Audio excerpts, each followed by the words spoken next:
प्यारे बच्चों, आज की इस वीडियो में हम जानेंगे रोजनमंड अपचयन या रोजनमुंड अपचयन अभिक्रिया क्या होती है। प्यारे बच्चों, हम सबसे पहले इसे पढ़ेंगे, समझेंगे, जानेंगे, देखेंगे कि भाई इस अभिक्रिया में कौन सा अभिकारक होता है और उससे क्या उत्पाद बनता है। तो चलिए फिर कॉपी और पेन निकाल लीजिए और समझते हैं। वह अभिक्रिया जिसमें एसिल क्लोराइड या अम्ल क्लोराइड का PdBaSO4, प्यारे बच्चों PD होता है पैलेडियम और BaSO4 होता है बेरियम सल्फेट, और इसे हम कहते हैं पूरे को लिंडलार उत्प्रेरक, लिंडलार कैटेलिस्ट की उपस्थिति में हाइड्रोजन द्वारा आंशिक अपचयन करने से एल्डिहाइड प्राप्त होती है। क्या प्राप्त होती है? एल्डिहाइड। तो प्यारे बच्चों, यहां से आप एरोमेटिक एल्डिहाइड और एलिफेटिक एल्डिहाइड दोनों प्राप्त कर सकते हो, लेकिन याद रखना इस अभिक्रिया के द्वारा कीटोन नहीं बनाया जा सकता और फॉर्मेल्डिहाइड को भी नहीं बनाया जा सकता। इस अभिक्रिया को रोजनमुंड अपचयन या रोजनमंड अपचयन कहते हैं। चलिए प्यारे बच्चों, अब रिएक्शन से समझते हैं। तो प्यारे बच्चों, यहां से एरोमेटिक और एलिफेटिक दोनों एल्डिहाइड बन सकते हैं, जैसा कि हमने आपको बताया। तो प्यारे बच्चों, हम आपको दोनों रिएक्शन करके दिखाएंगे। देखो प्यारे बच्चों, जिसमें COCl ग्रुप होता है वो एसिल क्लोराइड या अम्ल क्लोराइड कहलाते हैं। अब हमने लगा दिया यहां पर R, तो ये R कौन है? एल्किल समूह है, तो ये बन गया आपका एल्किल एसिल क्लोराइड और इससे बनेगा एलिफेटिक एल्डिहाइड। अब हमें क्या करना है? हाइड्रोजन लेना है H2, क्लियर, और यहां पर उपस्थिति रखनी है हमें किसकी? PdBaSO4 की। सही, ये आपका लिंडलार उत्प्रेरक है। प्यारे बच्चों, कहीं कहीं आपको ना यहां पर लिखा मिल सकता है जाइलिन, या लिखा मिल सकता है प्यारे बच्चों आपको पॉइजन बाय सल्फर या पॉइजन बाय क्यूनोलिन, या आपको ये लिखा हुआ भी नहीं मिल सकता। तो जब भी ये यही अभिक्रिया है। तो प्यारे बच्चों, ये हुआ हमारे अभिकारक। अब देखो, इससे तो बनना एलिफेटिक एल्डिहाइड है। एरोमेटिक के लिए आप क्या करोगे? एल्किल समूह के स्थान पर यहां पर ले लोगे AR को हम कहते हैं एरिल समूह, तो ये बन गया आपका एरिल एसिल क्लोराइड। सही है, नाम आप नीचे जरूर लिख देना। सही, लिख दोगे? इतना काम तो यार कर दोगे ना प्यारे बच्चों। चलिए, जैसे ऊपर रिएक्शन होनी है ऐसे नीचे होनी है। सही, फिर हम अभी आपको उदाहरण देकर भी समझाएंगे, उनके नाम भी बताएंगे। सही, तो ये आपको लिखा मिल भी सकता, नहीं भी लिखा। तो प्यारे बच्चों, यहां पर क्या होगा? यहां पर होगा आंशिक अपचयन, पार्शियल रिडक्शन। रिडक्शन में होता क्या है? आंशिक अपचयन का मतलब क्या है वो तो मैं आपको बता दूंगा। पहले आप इतना समझो कि अपचयन बोले तो रिडक्शन में क्या होता है। रिडक्शन में हाइड्रोजन जुड़ती है, बस इतना याद रखिए।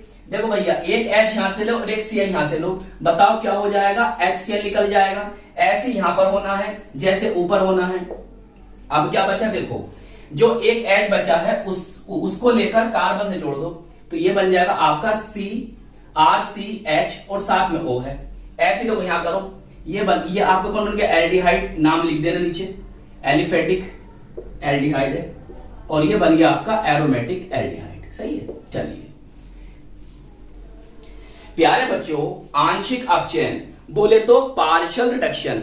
पार्शियल रिडक्शन का क्या मतलब होता है भाई? पार्शियल रिडक्शन का मतलब तो यह है कि अपचयन जो हुआ है वो आधा हुआ है। आधा क्यों हुआ है समझो।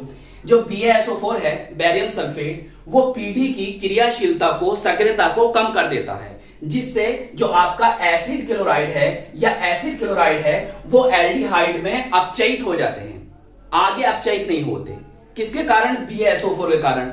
अगर प्यारे बच्चों आप BaSO4 को नहीं लोगे तो एल्डिहाइड आगे अपचयित हो जाएंगे, आगे रिड्यूस हो जाएंगे और आपको अल्कोहल प्राप्त हो जाएगी।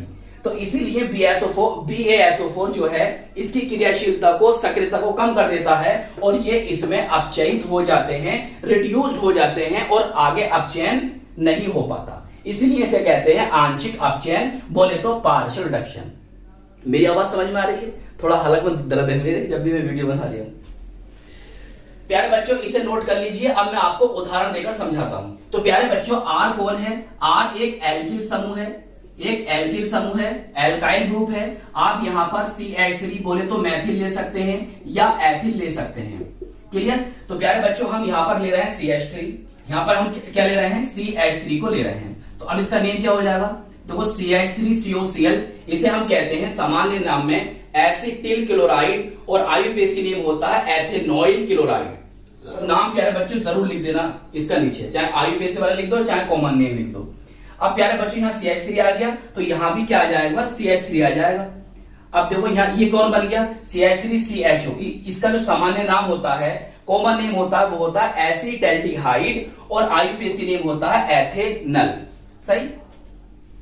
अब प्यारे बच्चों AR कौन है, AR होता है एरिल समूह, तो इसके लिए हम लिखते हैं C6H5, या आप चाहो तो बेंजीन रिंग के समान जो रिंग है ऐसे लिख सकते हो, रिंग को ऐसे ऐसे ऐसे, अरे बॉन्ड सही से लग जा यहां पर। सही। या प्यारे बच्चों इसे ऐसे लिख सकते हो, सही, कुछ भी लिख लो, आपकी मर्जी है, रिंग इस तरह से। चलिए अब प्यारे बच्चों हमने यहां पर ले लिया C6H5, इसका नेम आप नीचे लिखेंगे बेंजोइल क्लोराइड। क्लियर? सब कुछ ऐसे ही होना है। और यहां पर क्या आ जाएगा प्यारे बच्चों, यहां पर आ जाएगा C6H5, इसका नेम होता है बेंजल्डिहाइड। प्यारे बच्चों आप देख रहे हो कि यहां पर ये हाइड्रोजन जुड़ रहा है, तो ये एक हाइड्रोजेनीकरण प्रक्रिया है, बोले तो हाइड्रोजीनेशन प्रोसेस है। तो आई होप ये रिएक्शन आपको अच्छी तरह से समझ में आ गई होगी।